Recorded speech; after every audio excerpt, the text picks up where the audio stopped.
On a spring evening in Hollywood, a single moment altered the public image of one of America's most bankable stars, and forced many of us to reconsider what we expect from celebrities, comedians, and ourselves. When Will Smith walked onto the stage at the 94th Academy Awards and struck Chris Rock, millions watched in disbelief. But here's the deeper question for those of us who've lived long enough to see reputations rise and fall. Was that slap just an impulsive act, or was it the eruption of something Hollywood had been quietly ignoring for years? And perhaps more importantly, what did the aftermath reveal about fame, pride, marriage, masculinity, comedy, and the fragile line between humor and humiliation? Let's take a closer look. The night that rewrote the script. At the 94th Academy Awards, held at the Dolby Theater, the mood inside the room was celebratory, almost relieved. After pandemic-era ceremonies marked by limited audiences and muted glamour, Hollywood had returned to form. Sequins shimmered under stage lights. Laughter echoed easily. The industry had gathered to congratulate itself once again. Chris Rock stepped on stage to present an award. A veteran of hosting duties and controversy alike, Rock carried himself with the relaxed confidence of someone who knew how to navigate tension with timing. He scanned the room, adjusted the microphone, and began delivering quick, efficient jokes, never lingering too long, never letting discomfort settle. Then came the remark about Jada Pinkett Smith's shaved head, referencing G.I. Jane. A brief punchline. Some laughter. A few scattered gasps. Jada rolled her eyes. Cameras caught the reaction instantly. For a split second, Will Smith appeared to smile. And then something shifted. Have you ever seen a person's expression change so subtly that only later do you realize you were witnessing a decision being made? Smith rose from his seat with measured steps. Not rushed. Not visibly enraged. Composed. That composure made the moment even more surreal. He walked up the stairs, crossed the stage, and struck Rock across the face. The sound, sharp, unmistakable, cut through the theater. For a heartbeat, there was confusion. Was it scripted? A bit gone too far.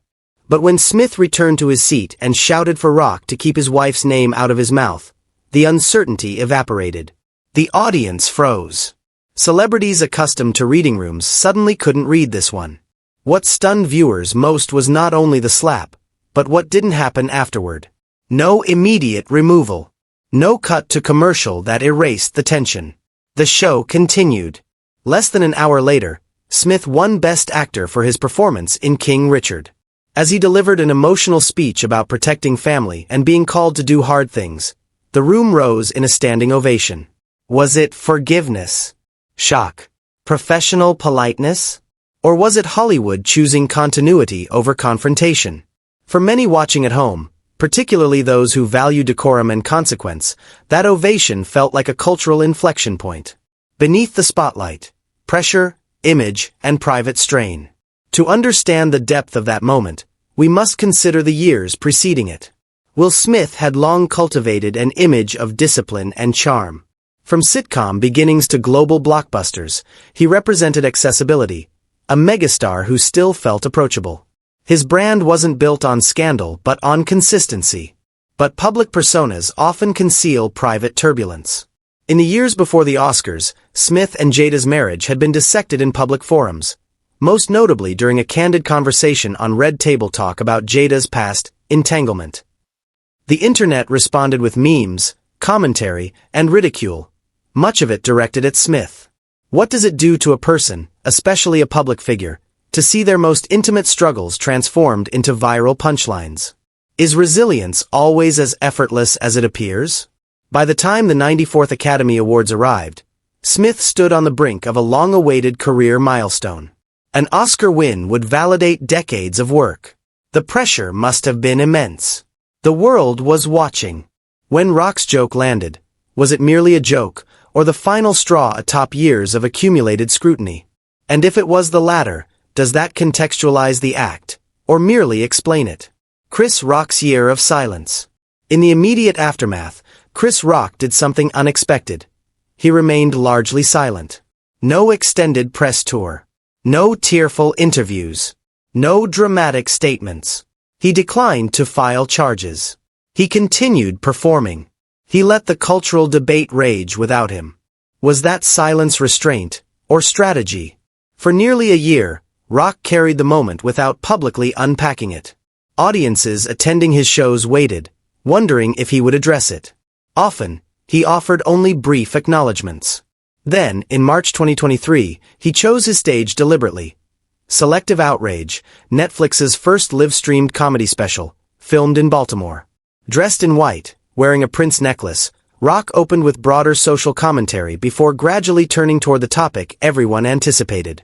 He described the slap with humor edged in steel. He reminded audiences that Smith had portrayed Muhammad Ali on screen, while Rock joked about his own smaller frame. The self-deprecation was strategic. It framed him as the underdog without resorting to bitterness. Then he introduced the phrase, selective outrage. Why do people explode in some moments while swallowing their anger in others? Why strike a comedian rather than confront online critics? Rock argued that Smith's anger wasn't born that night. It had been simmering. And he suggested, pointedly, that he became a safe target. For viewers over 40, accustomed to ideas of accountability and personal responsibility, the framing resonated. Was the slap about defending honor, or reclaiming wounded pride? Rock revisited tensions dating back to 2016, when Jada had criticized him for hosting the Oscars amid the Oscars So White controversy following Smith's absence from the nominee list for Concussion. The implication was clear. History matters. Context accumulates. His most striking line was not shouted but measured. He didn't fight back because he was raised not to. Beneath the humor was a generational ethic. Violence is not the answer, especially in formal public spaces. Was that restraint weakness, or strength? Hollywood reacts, and reveals itself. The response from Hollywood and beyond was immediate and fractured. Jim Carrey criticized the standing ovation, questioning what it signaled about moral standards. Bill Maher and Ricky Gervais condemned the normalization of violence in response to jokes. Within the comedy community, concern coalesced around safety. If performers could be physically assaulted for words, what did that mean for live entertainment? Smith eventually resigned from the Academy and received a 10-year ban from attending the Oscars. He retained his award. Was the punishment proportionate, or symbolic? For mature audiences who have witnessed previous Hollywood scandals, this incident felt uniquely public. There was no ambiguity, no investigative lag. It unfolded live, replayed endlessly across social media platforms. Reputation, once fractured in real time, doesn't easily mend. When the stage became a target. Weeks later, during a performance at the Hollywood Bowl as part of Netflix's comedy festival, Dave Chappelle was tackled on stage by an audience member. Security intervened swiftly, and Chappelle was unharmed.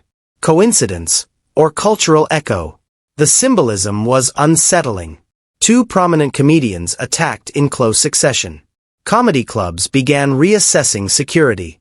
An invisible boundary, once assumed, now required reinforcement. Rock joined Chappelle on stage shortly after the incident. Their exchange was irreverent, defiant, almost therapeutic. Humor became armor. But the question lingered. When high-profile aggression unfolds without immediate removal or arrest in the moment, does it embolden others? For those who remember eras when public figures commanded automatic respect, even amid disagreement, the shift felt jarring. Masculinity, marriage, and modern expectations. At its core, the saga touched on deeper cultural themes. What does it mean to defend a partner publicly? Is protection synonymous with aggression? How has masculinity evolved? And how is it judged in real time? For some, Smith's actions reflected loyalty. For others, insecurity. The divide often fell along generational lines. Many who grew up believing that dignity requires restraint saw the slap as a loss of composure. Younger observers sometimes framed it through lenses of emotional authenticity or boundary setting. But does authenticity justify harm? And what message do public reactions send to young viewers about resolving conflict? Redemption and the long arc of reputation. Can a single act overshadow decades of achievement? History suggests it can, but it doesn't have to permanently. Smith has issued public apologies and expressed regret. Reports suggest he avoided watching Rock's special, though he was informed of its content. Sources close to him describe embarrassment and fatigue from sustained scrutiny. Redemption, however, is not granted by time alone. It requires acknowledgement, growth, and consistent action. For those in midlife and beyond, who understand the years required to build credibility, the lesson feels sobering. How quickly can trust erode? How slowly must it be rebuilt? A culture at a crossroads. This wasn't merely a clash between two entertainers. It became a mirror. Comedy has always tested boundaries. Society has always negotiated where those boundaries lie. But rarely has that negotiation turned physical on such a visible stage. If words, even clumsy or insensitive ones, are met with violence, what becomes of open discourse? If fame cushions consequences, what becomes of accountability? And if we cheer immediately after witnessing harm, what does that say about our collective thresholds? For many viewers, especially those who have navigated decades of social change, the Oscars incident symbolized something larger: the tension between evolving sensitivities and enduring principles. We live in an era where outrage spreads instantly, where context collapses into clips, where nuance competes with virality. But some standards remain timeless. Violence in response to speech, however uncomfortable, crosses a line. The spring evening at the Dolby Theatre did more than interrupt an awards ceremony. It ignited conversations about pride, pain, power, and perception. It forced Hollywood, and all of us, to ask uncomfortable questions. Chris Rock opened the Liverpool show by addressing the slap directly, though not yet with the depth he would later reveal. His voice walked the auditorium like a flashlight, scanning, probing, occasionally flaring. The opening lines carried disbelief, irritation, and a kind of restrained fury that made the audience lean in. He referred to Will Smith's widely circulated apology video posted on YouTube in July 2022 with a single dismissive phrase, "hostage video." The implication was unmistakable. This was damage control, rehearsed and stage-managed, not the kind of private reckoning many expected. Think about that for a moment. When someone apologizes publicly today, do we assume sincerity or strategy? In an era dominated by publicists, crisis consultants, and branding, can viewers tell the difference between contrition and choreography? What would it take for an apology to feel genuine in a world that has trained us to suspect every line? Rock made it clear he wasn't ready to reconcile. "I don't care," he said bluntly when rumors swirled that they might one day be friends again. The line landed with a double-edged calm, not spiteful so much as practical. He described the slap as both physically painful and emotionally jarring, a moment that had opened him up in front of millions. He reminded audiences that Smith had once portrayed Muhammad Ali on screen, while he joked that he couldn't even play Floyd Mayweather. The humor underscored the physical imbalance: small man, large man, public spectacle. To the absurd suggestion that he should have fought back, his answer was felt more than heard: that would be ridiculous. The idea itself was ludicrous. The stakes were different when one man had a security detail and a life that, in the eyes of many, outweighed a single insult. Then Rock moved to a sharp, almost surgical piece of rhetoric. He called Smith Suge Smith, an allusion to Suge Knight and the violent reputation that name carries. It was biting, controversial, designed to sting. But more than that, it was Rock reclaiming the microphone in the space where the assault had occurred. In one phrase, he described not only what he had been through but also a wider cultural phenomenon: the way power and menace can be rebranded as masculinity, and how that rebranding can intimidate others into silence. And isn't that what comedians do when wounded? They write. They turn pain into pattern, insult into insight. When Dave Chappelle took the stage that same night, his approach was different. Less personal attack, more psychological excavation. Chappelle suggested that people had, in a way, forgotten who Smith was. 10 minutes before receiving the biggest award of his career, Smith had acted as if he were back in Philadelphia, the quip referencing his upbringing and implying an instinctive reversion to a more primal code of honor than the ceremony allowed. Chappelle went further. For decades, he said, Smith had performed the role of the perfect man: charming, devoted, impeccably polished. When that performance collapsed, the public reaction was not simply to an action but to the unmasking of an identity. "Will did the impression of a perfect person for 30 years, Chappelle said, and ripped his mask off. The image of a mask falling resonated not only with celebrities but with anyone who has curated an identity. A parent on social media, a politician on the stump, a friend who only ever posts their best moments. What happens when that mask is removed? Do we mourn the performance or the person underneath? Chappelle's tone wasn't purely condemnatory. There was complicated empathy. He said he saw himself in both men. Rage, humiliation, pride. These are human states magnified by fame. The slap could be read as a moral failure, yes, but could it also have been a human breakdown in full view of the world? And if so, do those distinctions carry weight? The nicest joke I ever told, Rock called it on tour. A way to undercut the idea that he had provoked a violent response with anything more than mild ribbing. If that framing is true, then the narrative flips. The problem was not the joke. The problem was the emotional state of the person hearing it. It posed a challenge to how we talk about offense in public life.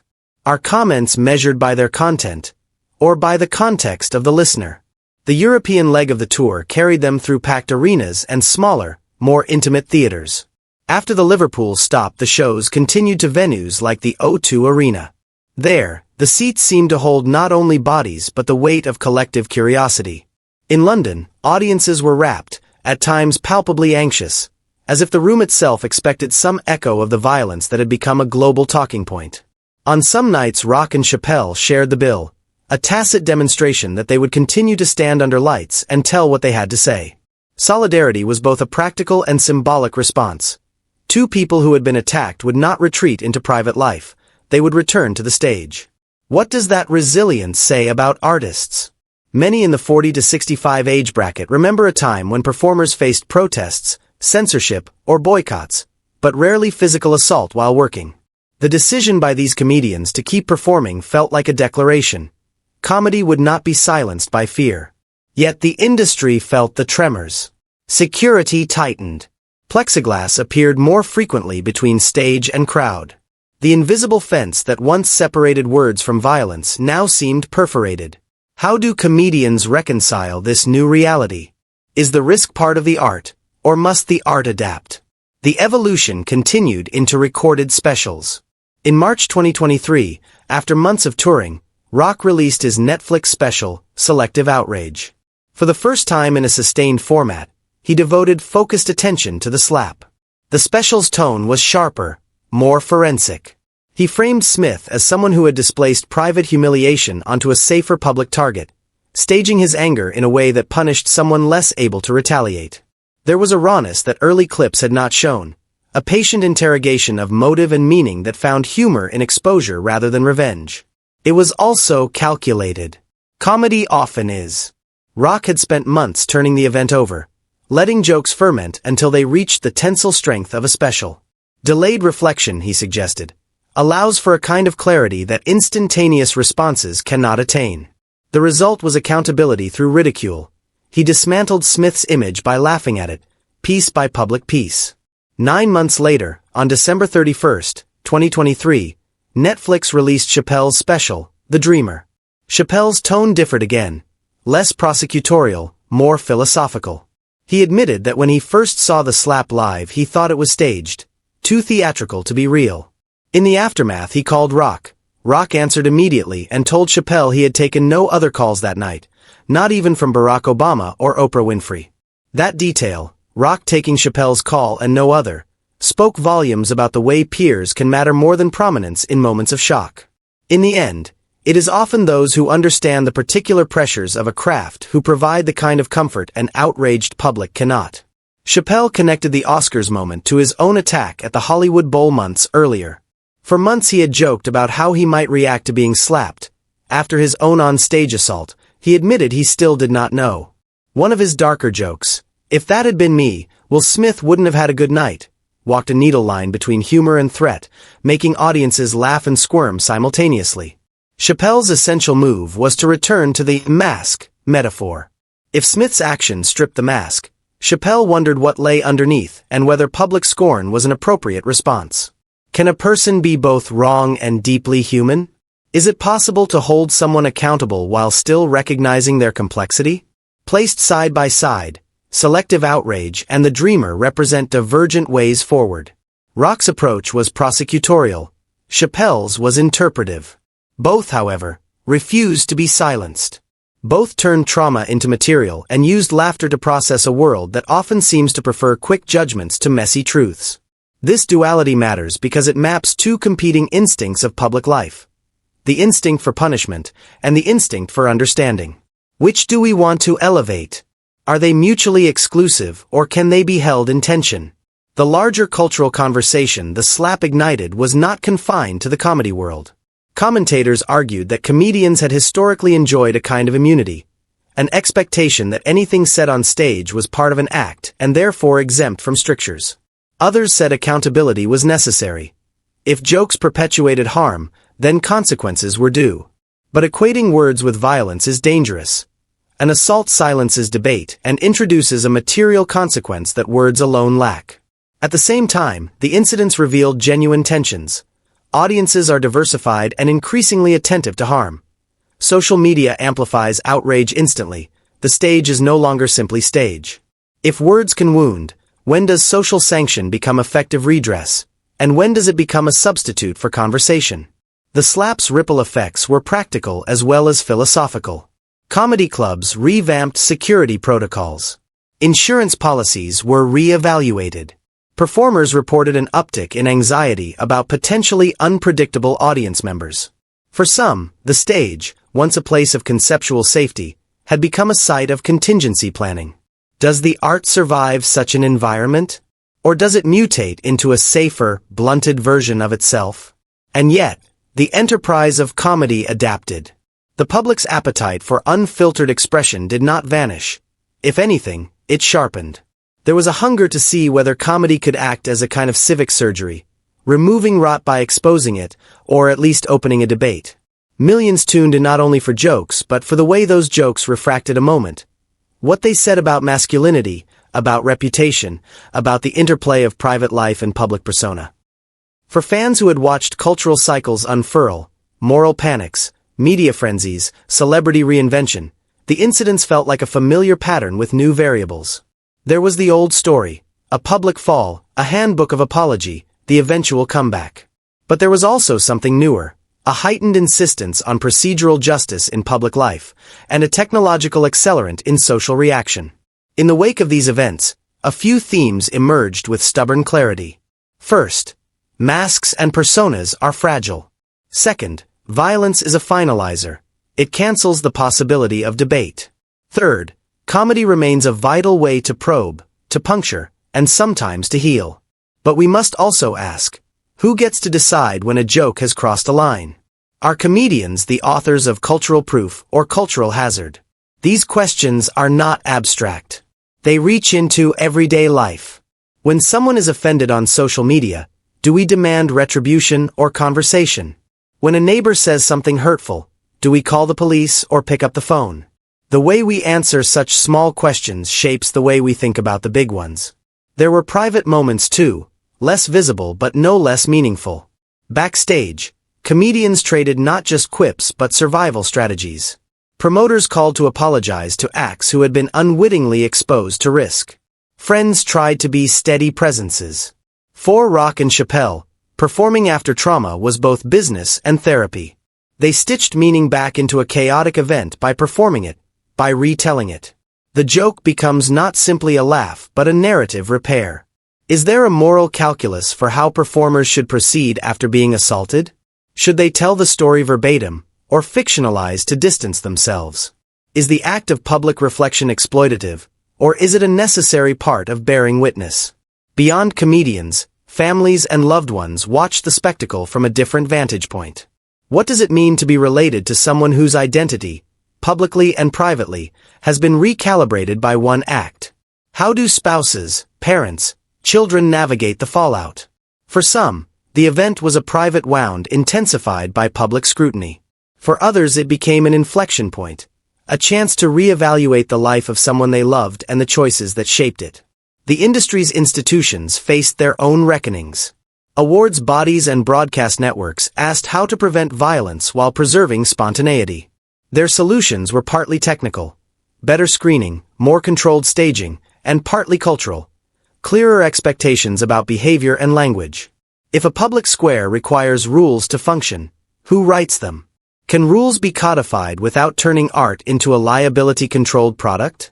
Yet for many audience members, the incident was less about institutions and more about values. What kind of civic space do we want? One where disagreement is met by dialogue, or one where it is met by force? The slap forced that question into the open. It made viewers evaluate their own limits for tolerance and their capacity for forgiveness.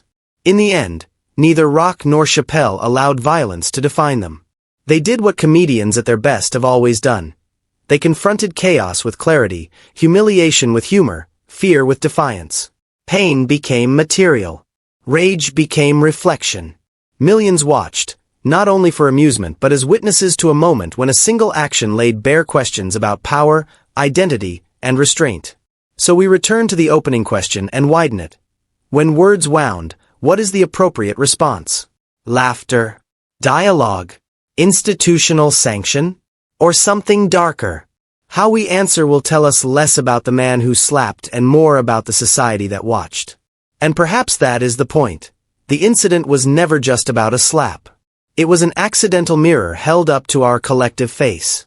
Do we like the reflection, or do we look away? The shows kept selling out. Specials streamed to millions. Conversation continued at kitchen tables, in comment sections, and in essays. For those who have lived through cycles of public scandal, the story offered both continuity and novelty. It revealed that public life, like comedy, resists easy closure. The masks, once removed, may be put back on or replaced entirely, but the glimpse beneath remains, haunting and instructive. At the close of the tour, as lights dimmed and audiences filed out into cold air, the same set of small, simple questions drifted with them. What would you have done? Where do you draw the line between provocation and harm? Can someone be both culpable and human? The answers, as always, depend on the person answering, as much as on the act itself.